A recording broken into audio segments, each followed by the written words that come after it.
Hey guys, welcome back to my another mini vlog. Guys, మొన్న నేను ఒక video తర్వాత పార్ట్ 2 పెడతా అన్నాను కదా, అదే ఈ పార్ట్ 2. గైస్, నాకు యాక్చువల్గా నా బీటెక్ లైఫ్లో ఏదైనా నచ్చుతుందో నచ్చదో కానీ ఈ ఒక్క విషయం మాత్రం అస్సలకే నచ్చదు. యాక్చువల్గా ఇంకా బీటెక్లో ఉండే స్టూడెంట్స్కి ఎవరికి నచ్చదు అనుకుంటా, అదే కండోనేషన్. సో ఎవరికైతే తెలియదో వాళ్ళకి చెప్పేస్తాను నేను. కండోనేషన్ అంటే మనకు అటెండెన్స్ లేకపోతే దానికి మనం ఫీ కడతాం అనమాట. ఇక్కడ మా క్లాస్ వాళ్ళందరికీ అటెండెన్స్ లేదు, అంటే మాకు 75% అటెండెన్స్ ఉండాలి. దానికంటే తక్కువైంది అనుకో మేము ఫీ అంటే ఒక సర్టెన్ అమౌంట్ చెప్తారు, అది మేము కట్టాలన్నమాట. కట్టకపోతే హాల్ టికెట్స్ ఇవ్వరు, మేము మిడ్స్ రాయలేము. అదంతా ఇంకా ఇప్పుడు మాకు 9:15కి ఎగ్జామ్ అంటే 9:20కి 9:30కి మేము కడుతున్నాము. అదంతా మా క్లాస్ వాళ్ళే మొత్తం ఫీ కడుతున్నారు అనమాట.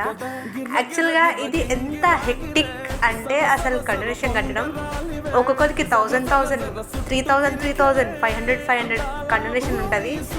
అండ్ ఎంత ఇబ్బంది అనిపిస్తుంది అదంతా కట్టాలి. ఇంకా సేమ్ టైం ఎంత కాలేజ్కి వచ్చినా కూడా మళ్ళా అంతే ఉంటుంది అటెండెన్స్. అదేంటో నాకు అర్థం కాదు. మీరేమైనా దీనికి రిలేట్ అయితే కమెంట్ చేయండి. Bye guys.